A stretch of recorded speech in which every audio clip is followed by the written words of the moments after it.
Hi everyone, in today's I'm going to explain to you how to use GitHub Copilot in VS Code. So what you're going to have to do is simply go to the Visual Studio Code Marketplace and then simply search for GitHub Copilot extension and then simply click on install, and the pop-up will appear asking to open Visual Studio Code.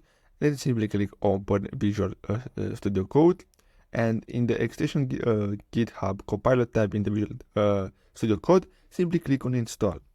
If you have not previously authorized Visual Studio Code in your GitHub account, you'll be prompted to sign in into GitHub in Visual Studio Code, and then in your browser, GitHub will request the necessary permission for GitHub Copilot. To approve these permissions, then simply click on Authorize Visual Studio Code, and to confirm the authentication in Visual Studio Code, simply click Open, and basically that's all you have to do.